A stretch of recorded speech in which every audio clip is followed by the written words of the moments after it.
Oh, man, I'm getting so good at those music cues. Thanks, everyone, for joining us for another edition of the Rec.poker podcast, Forums edition. I'd like to thank the Running Aces Hotel, Racetrack, and Casino, Learn Pro Poker, Website AMP, and the small business community for sponsoring this podcast. And I'd like to thank this wonderful group of poker players who've come to join me to talk about poker, my favorite thing in the whole darn world, other than the Pittsburgh Steelers. So I'm Jim Reid. You can find me on Twitter at Hold'em_Steelers. I'm Bluffsterini in the home games, and Chris Jones is next in line. I'm Chris Jones. You can find me 5x5 on Twitter and the Poker Stars home game. And I am John Somsky, and I am Poker Geek MN everywhere.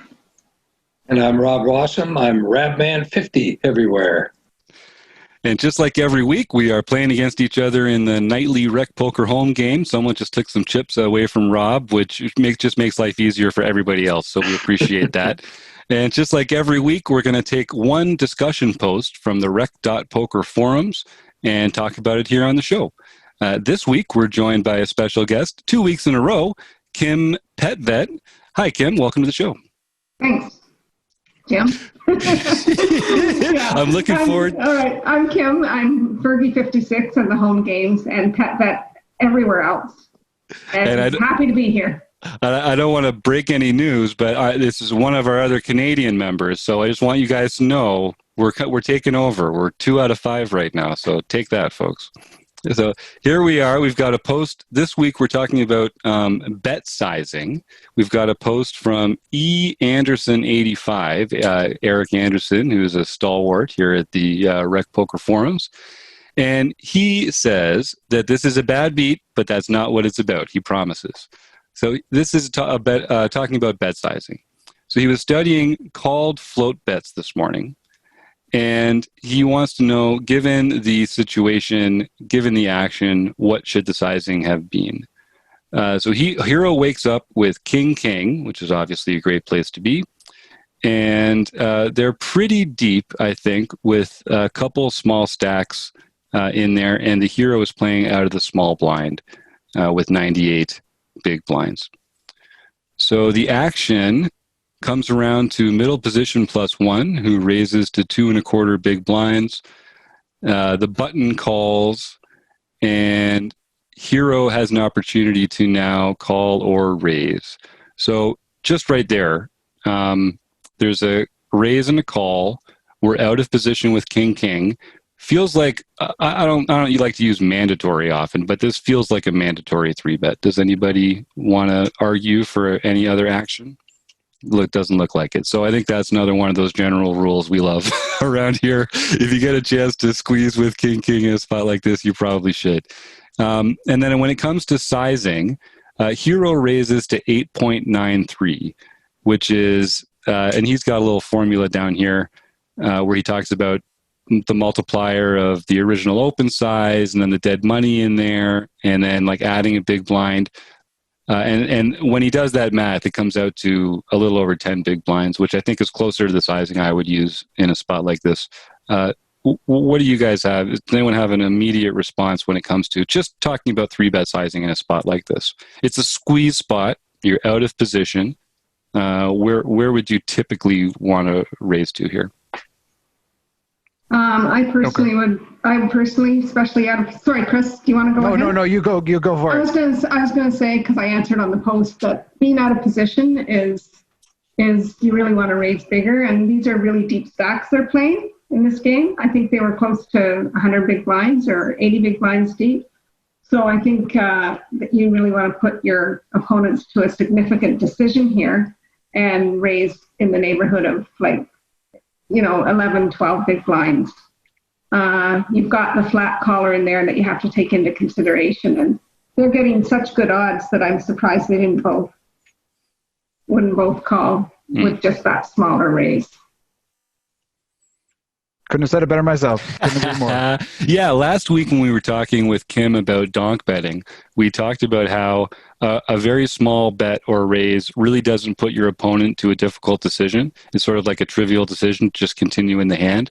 And I think when they get to play in position, by only adding, I don't know, something like 6 big blinds to it here, you're going to get some folds, but they're the kind of hands that you'd rather stick around. Like they're going to be those worse opens that he has, like the King 10 offsuit, some of the hands that you have dominated.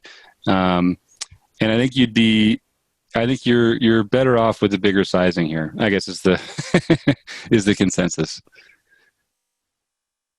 So here we go. In this particular case, middle position 1 folds, and the button calls the extra 6.6 big blinds. So the flop comes, there are 22 big blinds in the pot. The flop comes 7 of clubs, 4 of clubs, 8 of clubs. And did we have the king of clubs? Let's just double check here. Yes. We did. Yes. So this is such an interesting spot. Monotone flop. We've got an overpair with a redraw to the second nut flush, and we have 3-bet. What is our play on this particular flop in this spot? Take it, Kim. What do you got? This is usually a spot where you're either way ahead or way behind, in my opinion. So I think in this position, being out of position, I would always check this flop, especially since I have the king of clubs in my hand. I'm going to look to being check calling. I would never check raise, and depending on the size, I may even check fold. I think this flop is better for our opponent. They have all the sets in their range and all the straights in their range. So just want to talk. Even in the ace high flushes in their range. So I just want to, for some of our listeners, you said that we've got the king of clubs, which makes you less inclined to act aggressively with it. Can you just talk a little, because I think some people would say, oh, I've got the king of clubs. Like I've got a redraw here. I've got an overpair. This is exactly the kind of spot I want to be getting chips in. Can you just talk a little bit about why that actually might make you decide to play this more passively or slower? I would play it passively anyway, but it makes a difference between check calling and check fold. Okay.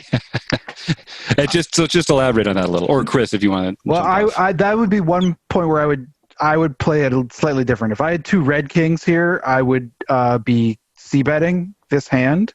But because I have the king of clubs, I'm checking it, and the reason is because if my 2 red kings, there's a lot of hands I can fold out on this board. The monotone board is going to be scary to my opponent, but there's a lot of hands they're going to continue with, and they've got a lot of strong hands in their range. If I get check raised with my 2 red kings, I'm not in a world of hurt. I can easily fold that. It's fine. But if I get check raised with the king of clubs, now I'm in this, but I got the redraw. I'm like talking myself into making bad calls, and suddenly I'm getting into like digging. So like I don't want to mess with that at all. That's why I'm checking it. I'm getting, and if they check through, great. I might continue on a turn depending on what that turn is. But that king of clubs gives me that fallback. But it's also a hand that this is not a hand I want to play for stacks. We have a pretty marginal spot here. It's, we started off, we're like all excited. We got the kings. Yay, let's go. Let's get stacks in. This flop has changed that plan entirely. We don't want that to happen. We want to navigate this hand towards a pretty cheap showdown if we can. Unless we hit that club, and we don't want to have sort of put many barriers between us trying to draw to that club if we think that's our only way of winning this hand. So I do not want to be check raised with that king of clubs in my hand. I really like that. Especially when you say with the 2 red kings, and I'm assuming you're betting and you're not going to call a raise. Yeah, I'm betting small and I'm folding to a check raise. And would who was in the button affect that at all? Like, I know I am kind of getting you both ways. So I'm saying A in a vacuum, and now I'm saying not in a vacuum. But like, I'm often these monotone flops. Every time I'm in position, I'll just tell you, if you want to beat me at poker, every time I'm in position, if I have the aggression, I'm always betting a third pot 100% of the time, almost no matter what I have. And if someone, depending on who does that to me, I might be more inclined to just show over top of them, whether I like, because I think they're doing it 100% of the time as well. Monotone boards are the sort of ultimate I mean, even more than a paired board, I think they're the ultimate chicken board. Like, Yeah. like you either have it or you don't, right? And like, and there's very few, like, you know, like you either have the nuts or you don't, right? And so, they are boards that can lead to that sort of like leveling war and that aggression war, because like anybody can sort of like say, yeah, but do you really? But do you really? And like, so yeah, you can do that. But I mean, I think that what I think the reality is that people don't play them as aggressively, maybe even as they should. That they are scary boards for a lot of reasons, and people tend to play them passively. So I think the odds of you getting check raised a lot on that board are low. Or just raised, I guess, yeah. Right, or raised, right. Yeah, that's right. They're in position, yeah. Right. So, yeah, I mean, I like leading small with the red kings, and I like checking with the king of clubs. But so it's kind of a one and done type of bet on this board. Yep. Yeah. And because of monotone boards are the best boards to bet small on, because you're going to learn a lot about your opponent's hand. And I think most players, unless you're up against a really sophisticated opponent, they're really inelastic to sizing in terms of like how they're going to respond to a small bet on a monotone board, because they're either going to have it or not, and they're either going to raise you or not. And you can learn a lot by the way, and you don't need to invest a lot of your stack to find out where your opponent stands on those boards. Yeah, it was funny you were saying how people play them cautiously, and even if you have the flush, you don't want to chase your opponent away. You know, you want to keep him in there with that flush draw if you've already got the made flush. Mm-hmm. So a lot of times you might make that bet, and the guy with the flush is just going to call. Unless it's a real low one. Yeah, well, yeah, if you had 2-3 of spades or something. But yeah, I think that's a good point. But that's, people are going to play it slowly, whether they have it or not, or whether they're representing it or not, because they don't want to chase their potential money away.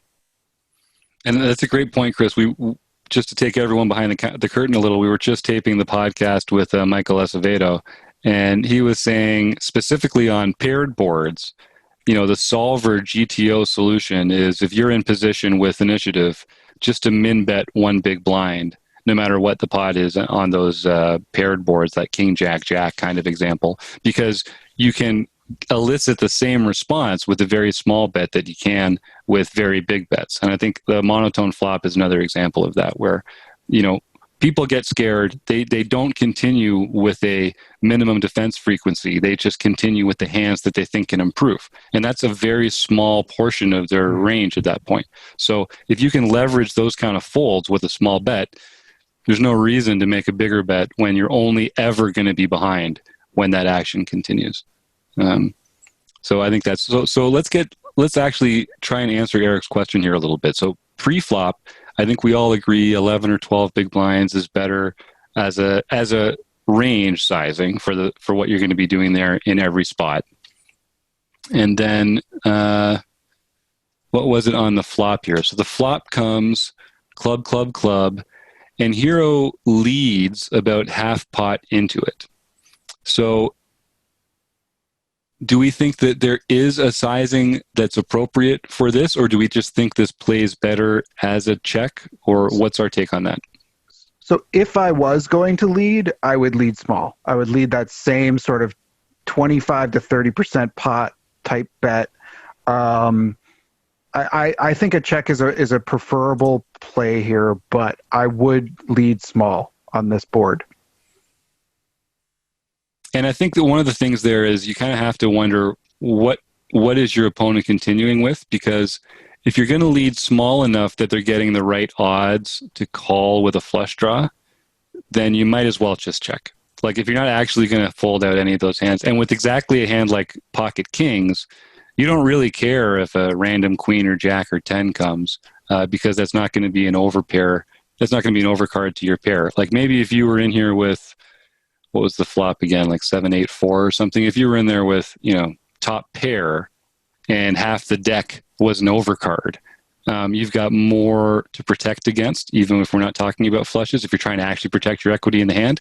But even then, the problem with king on a flop like this is one pair is not likely to win the hand by the time the hand's over. And it doesn't really matter how strong your hand is on the flop. What matters is this the kind of hand where a one pair hand is going to win at showdown? And if not, you're really just bluffing or bluff catching. And so pocket kings can turn into a marginal holding really quickly, with or without that king of clubs. Go ahead. Oh, I was going to say, and as this hand continues to progress, it becomes less important that we have kings and more important that we have the king of clubs. Like the fact that we have kings as this hand progresses almost is irrelevant. Like we're losing to all value. So, we're just at that. If we keep continuing this hand, we're just hoping to spike a club, basically. And that's going to be the case. We can extrapolate from that, guys, because that's going to be the case in a lot of spots where you've got a dynamic flop like this, and you've got a one pair hand like that. This comes up a lot where you're out of position. You've got what by the end of the hand will be a marginal holding, and these are rarely spots where you want to be increasing the size of the pot on the flop. Typically what you want to do, what you're going to do is you're going to create a bigger pot for someone to take away from you later when they have you beat. And it's going to be hard to make a bet big enough to actually elicit the folds that you want to get from them. It just seems like one of those spots where you need to recognize that by the time the hand is over, one pair is not going to be strong enough to get 3 streets of value. And so you got to choose your streets or choose your sizing. So as it's played out, we get to the turn. There's 2 players left. 45 in the pot. The 9 of spades comes, which is pretty bricky. But what was the original flop? All I'm seeing is dinosaurs and big question marks. 4, 7, 8 of clubs, and now we have the 9 of spades. So it does kind of straighten out a little bit. Thank you, John. Thank you. And now hero checks, and the button shoves. And this is kind of what we were talking about before, where when you check here, you're also kind of capping your range a little bit, and a lot of the hands that are. How many hands do you have that are 3-betting pre-flop and continuing on the monotone board, and then checking here that can respond, that can call a shove? I'm just trying to do some quick range work in my mind, and most of those hands are going to be in a bad spot by the time the turn player wakes up. Now, in this case, they shoved, hero called, and the river came, Jack of Hearts, and it was irrelevant. The villain had picked up a second pair, 9s and 7s, on the turn to beat the one pair king. So what are you guys thinking in that spot? On the turn there, you check, facing the shove. What's going through your minds? Holding king on that run out. I mean, I'm still feeling my nice sense of entitlement for having kings. Yes. I suffer from this a lot. Me too. My kings and aces. Yeah. They're just supposed to win. Especially when you've got that 4th club, right? Because now you're really supposed to win. Right. And the 9 just looks bad. It coordinates more with the board, and it's, when they shove, I don't know. Yeah, this is a massive overshove too. That's the thing I think we have to talk about too. We have a pot of 45 blinds, and they've just shoved for 83, I think is what the post says. So, yeah, it's almost twice. It's almost a 2x overshove. Actually, 77 effective. Oh, effective. Okay, 70. Well, still, it's almost still a 2x overshove. It's still a massive shove here. Yeah. What do our kings beat? So again, I think at this point, like here, the question I would ask myself here is like, because there are very few bluffs I can really like think about in this range. It is possible some players might get really kind of antsy with some sort of ace of clubs X kind of holding, like an ace queen with the ace of clubs. Maybe they're bluffing with that kind of holding, like maybe. But most of villains' range, that's a small part of their range. Most of their range right now is value, all of which beats us. So the only thing that matters anymore is that we have the king of clubs. The rest of, I think that like we might as well have, like, think of this hand becomes king of clubs, queen of spades, or king of clubs, queen of hearts, right? Like that's what we're saying. Should I call with the king of clubs here? Because I can't think of a value hand that we beat. So, and I think villain is weighted heavily towards bluffs or towards value. So I think for those two reasons, I think this has got to be a fold, and because of the size of the bet. But that's my take. Well, it's one of those spots where you're in this condensed part of your range now, even though you were near the top of your range pre-flop, just because of the texture of the board. The fact is, you don't have a value hand anymore, and so Chris's point is excellent. That it really comes down to how many bluffs do they have relative to how many value hands they're shoving here that they wouldn't have shoved on the flop.